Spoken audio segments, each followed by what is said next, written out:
Section 1. A man wants to find out about taking part in a dragon boat race.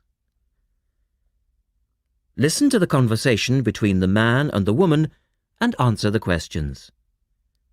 First, you have some time to look at questions 1 to 5.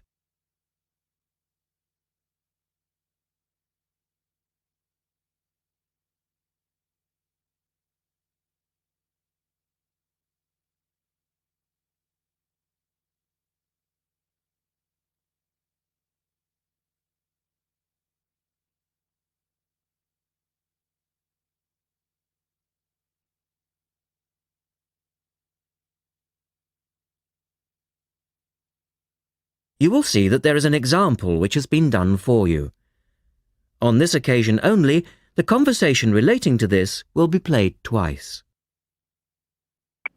Scope Charity Office, how can I help you? Oh, hello. I'm ringing about the dragon boat race that you're asking people to take part in. Oh, yes. We still need a few more teams.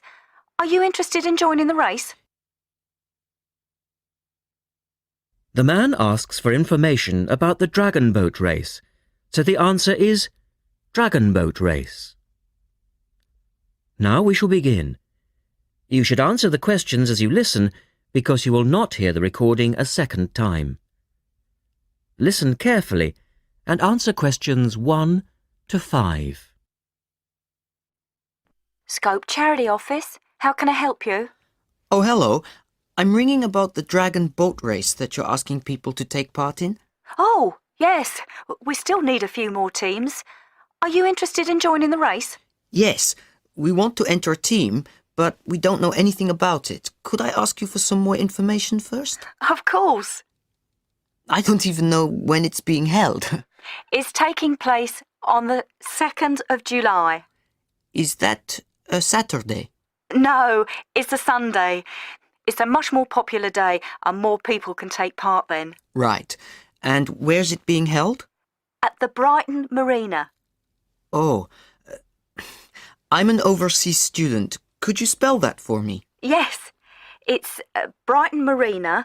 That's Marina. Do you know where it is? I'm not sure. It's a couple of miles past the Palace Pier. Oh, yes, I know it. You take a right turning off the coast road, or you can cycle along the seafront. That's good. What time does the race start? Well, the first heats begin at 10 a.m, but you need to register half an hour before that, at 9:30, and we really recommend that you aim to be there by 9. It's a good idea to arrange a meeting place for your team. Right. And the race is to help raise money for charity? It is. We're asking every team member to try and raise £35 by getting friends and/or relatives to sponsor them. Every crew member will receive a free tournament T-shirt if your team manages to raise £1,000 or more. Oh, that's quite good. Also, we're holding a raffle. Every crew member who takes part in the race this season will be entered into a free prize draw. Oh, what's the prize? It's pretty good. It's a holiday in Hong Kong. Sounds great. The man asks for more information. Look at questions 6 to 10.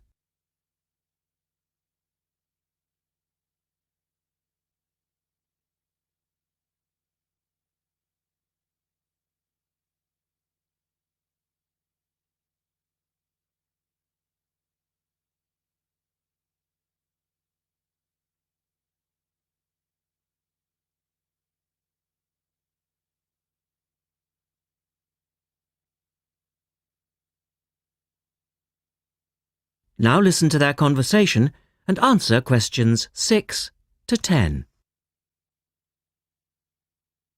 Is there anything else you need to know? Could you just tell me a little bit more about the teams? Well, you need to have a crew of 20 people for your dragon boat, and you then need to agree on who's going to be the team captain. That will probably be you. Fine. I've got a group of 20 people who are interested. Do all the team members have to be a certain age?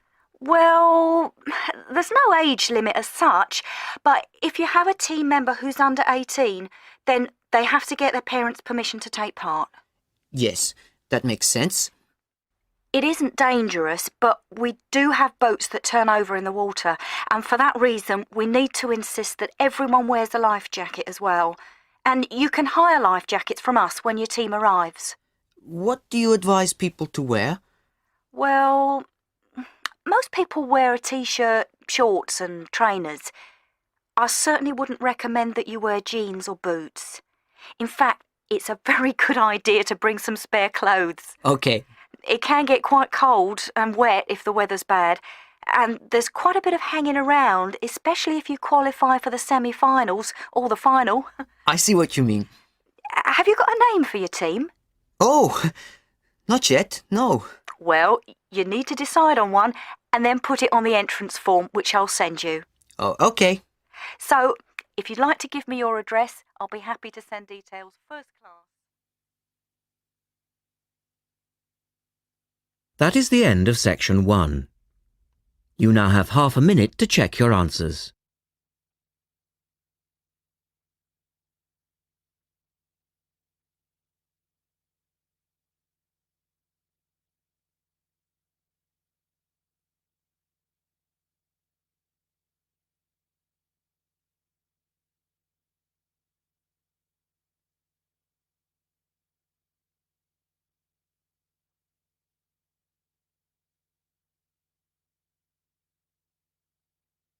Now turn to section 2 on page 92.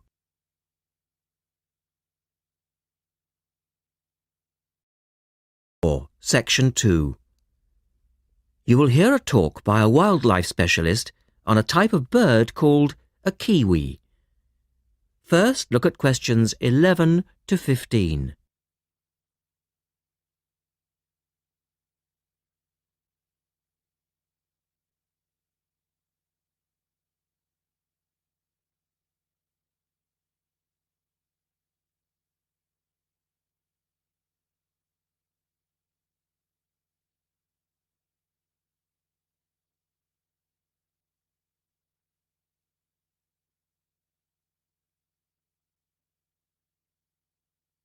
As you listen to the first part of the talk, answer questions 11 to 15.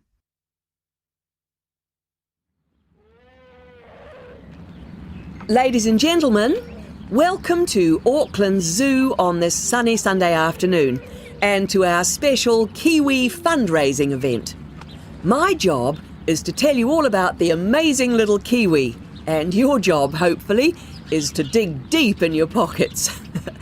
Now, for the benefit of our overseas visitors here today, I should explain first of all that the kiwi is the national bird of New Zealand, and sometimes New Zealanders themselves are known as kiwis. Now, while kiwis in the wild are a rare sight, the kiwi as a symbol is far more visible. Apart from being in toy stores and airport shops all over the world, you'll find them on our stamps and coins. The kiwi is the smallest member of the genus Apteryx, which also includes ostriches and emu. It gets its name from its shrill call, which sounds very much like this. Kiwi! Kiwi! Kiwis live in forests or swamps and feed on insects, worms, snails and berries. It's a nocturnal bird with limited sight, and therefore it has to rely on its very keen sense of smell to find food and to sense danger. Its nostrils are actually right on the end of its long beak, which is 1/3 of the body length. Now, here's an interesting fact. Although kiwis have wings, they serve little purpose, because the kiwi is a flightless bird. Since white settlement of the islands, kiwi numbers have dropped from 12 million to less than 70,000. And our national bird is rapidly becoming an endangered species. This is because they're being threatened by what we call introduced animals, animals which were brought to New Zealand, such as cats and ferrets, which eat kiwi eggs and their chicks.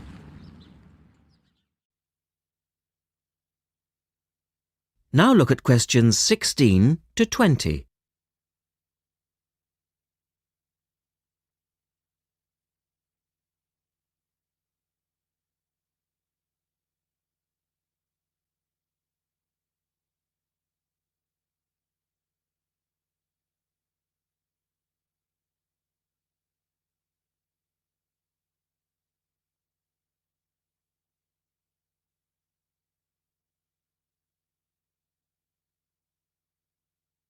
As the talk continues, answer questions 16 to 20. And so we have launched the Kiwi Recovery Program in an all-out effort to save our national bird from extinction. There are 3 stages to this program. Firstly, we have the scientific research stage. This involves research to find out more about what kiwis need to survive in the wild. Then secondly, we have the action stage. This is where we go into the field and actually put our knowledge to work. We call this putting science into practice. And then we come to the 3rd stage, the global education stage. By working with schools and groups like yourself, as well as through our award-winning Kiwi website, we are hoping to educate people about the plight of the kiwi. As part of the action stage, which I just mentioned, we've introduced Operation Nest Egg, and this is where your money will be going. It works like this. It's a 3-stage process. First of all, we go out to the kiwi's natural habitat and we collect kiwi eggs. This is the tricky part, because it can be very difficult to find the eggs. Then, in safe surroundings, away from predators, the chicks are reared. Now, this can be done on predator-free islands or in captivity. They're reared until they're about 9 months old, at which stage the chicks are returned to the wild. So far, it's proving successful. And since we started the program, some 34 chicks have been successfully raised this year, and their chances of survival have increased from 5 to 85%. However, it's not time to celebrate kiwi survival just yet. About 95% of kiwi chicks still don't make it to 6 months of age without protection, which is why Operation Nest Egg is so important. And we ask you to give generously today.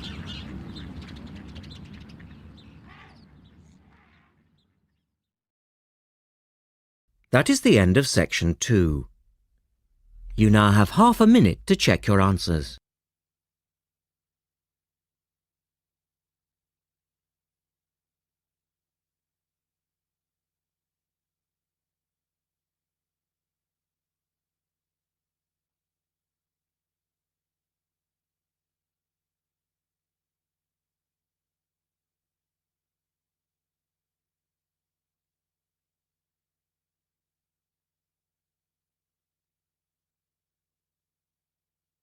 Now turn to section 3 on page 94.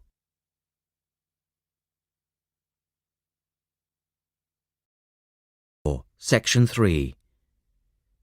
In this section, you will hear a discussion between 3 people in a university tutorial. In the first part of the discussion, they're talking about city traffic and the motor car. First, look at questions 21 to 24.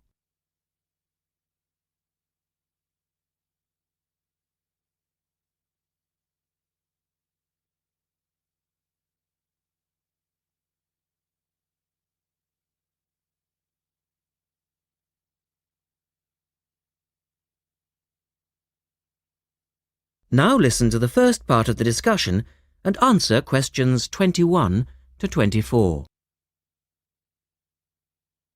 We're very pleased to welcome Professor Isaac Nebworth to our tutorial group today. and he's come to share one of his pet passions with us: city traffic and our Western dependence on the motor car.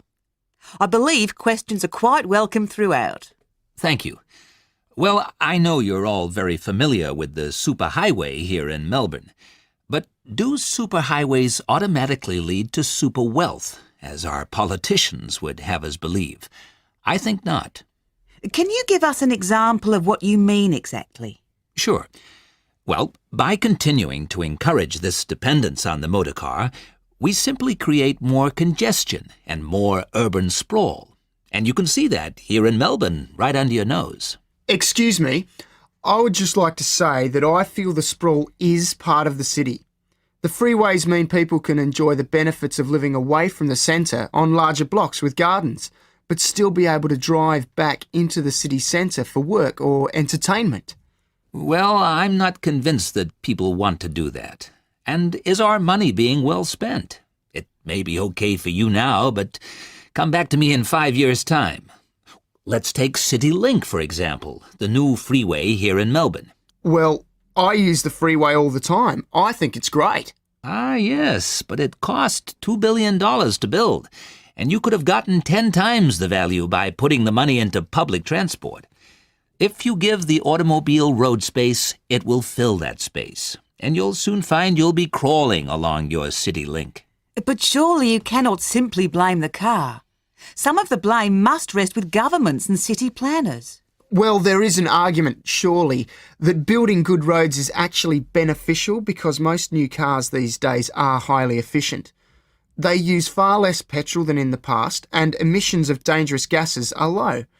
Old, congested roads, on the other hand, encourage traffic to move slowly, and it's the stationary cars that cause the pollution and smog, whereas good roads increase traffic speeds and thus the amount of time cars are actually on the roads. Well, this is the old argument put forward by the road lobby, but for me it's clear-cut. Roads equal cars, which equal smog. Public transport is the way to go. In the second part of the discussion, the professor talks about public transport in different cities. Look at questions 25 to 30 first.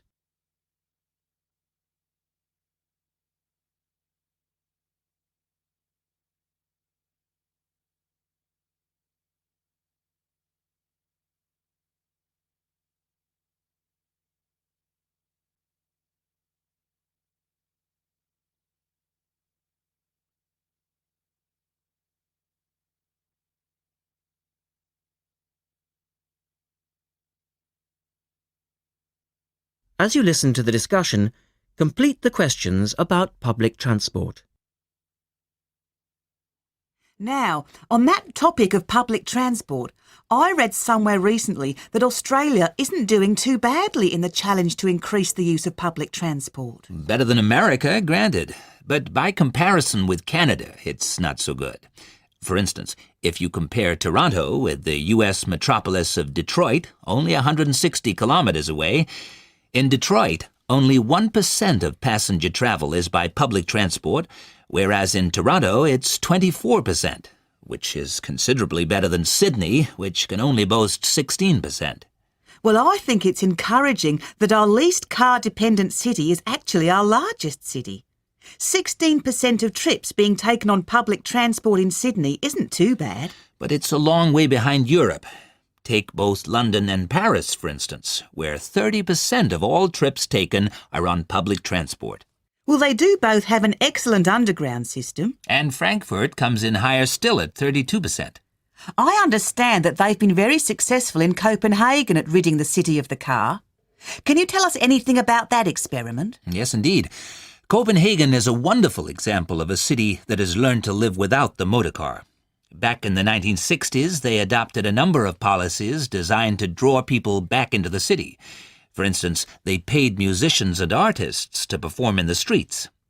They also built cycle lanes, and now 30% of the inhabitants of Copenhagen use a bicycle to go to work. Sydney, by comparison, can only boast 1% of the population cycling to work. It could have something to do with all the hills? Then they banned cars from many parts of the city, And every year, 3% of the city parking is removed. And by constantly reducing parking, they've created public spaces and clean air. Really? There are also freely available bicycles, which you can hire for practically nothing. And, of course, they have an excellent public transport system. Well, that's all very well for Copenhagen, but I'd just like to say that some cities are just too large for a decent public transport system to work well, particularly in areas with low population. Because if there aren't many people using the service, then they don't schedule enough buses or trains for that route. I accept that there's a vicious circle here, but people do need to support the system. And secondly, the whole process takes so long because usually you have to change. You know, from bus to train, that sort of thing. And that can be quite difficult. Ultimately, it's much easier to jump in your car. And often it turns out to be cheaper. Sure, but cheaper for whom? You or society? We have to work towards the ideal and not give in all the time because things are too difficult. Anyway, let's move on to some of the results of the survey, which I think you'll agree. That is the end of section 3. You now have half a minute to check your answers.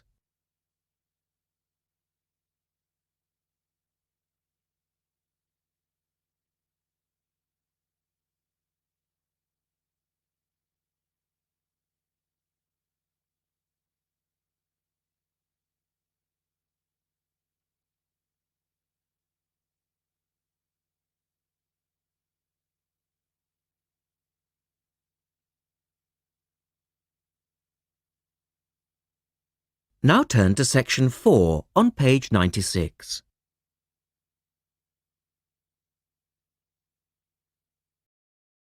Section 4. You will hear a lecturer talking about food preservation. First, you have some time to look at questions 31 to 37.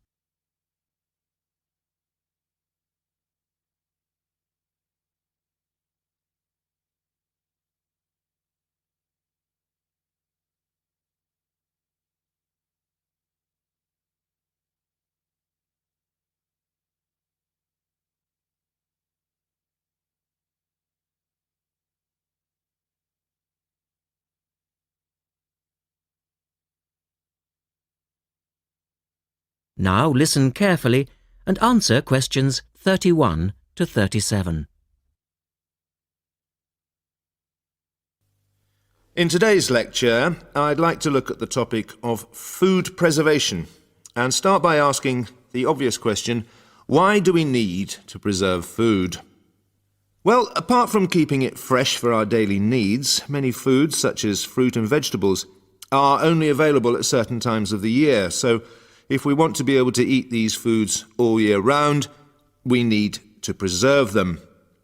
We also need to preserve food for export overseas to make sure that it doesn't perish in transit.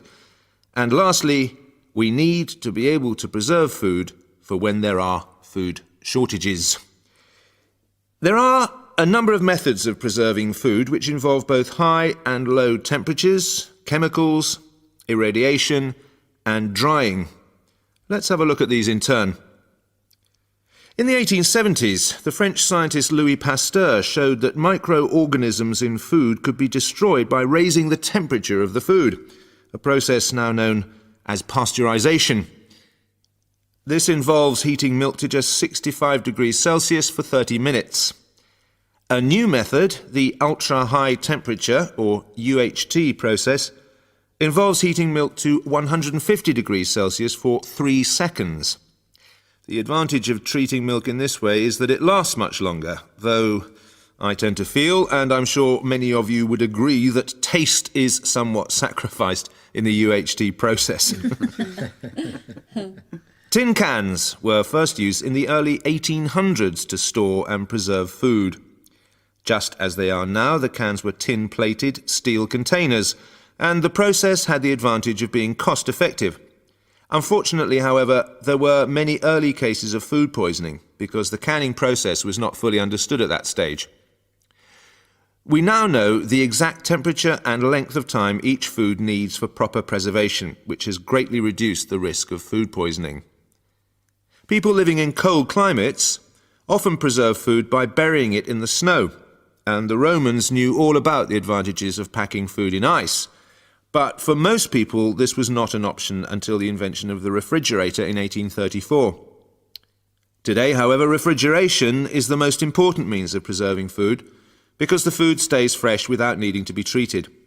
However, refrigeration requires an electricity supply, and unfortunately, if the power goes off, so does the food. A variety of chemicals can be added to food, and you'll find their names listed on the labels of cans and bottles. Salt is probably the oldest of all the chemical preservatives and was used by many ancient civilizations for many years. Sugar also acts as a preservative and is used to preserve jams in much the same way that vinegar is used to pickle foods. Chemical preservatives are effective, but they do not suit all foods, and the processes involved are time-consuming. Another method of preserving food is by drying it. Most foods are 75% to 90% water, so if you remove the water, the microorganisms simply can't survive. When food is dried, it not only lasts a long time, but it also becomes much lighter, which is a big advantage as this makes it cheap to store. Though some people argue that valuable nutrients are lost in the process. In the second part, the speaker describes the process of drying food. Look at questions 38 to 40.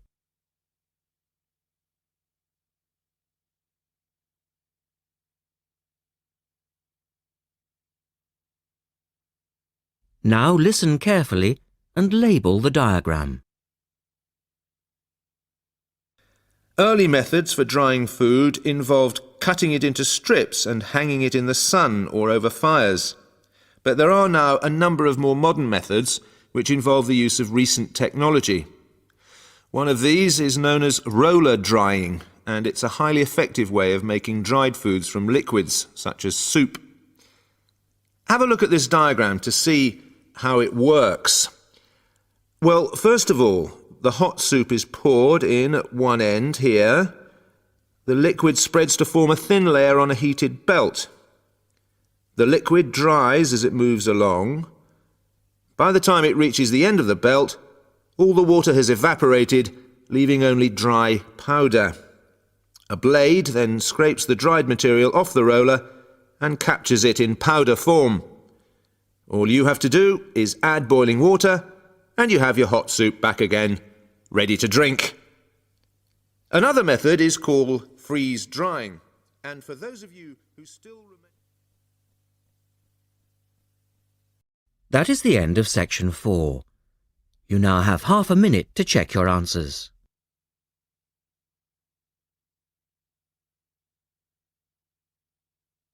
That is the end of the listening test. At the end of the real test, you will have 10 minutes to transfer your answers to the listening answer sheet.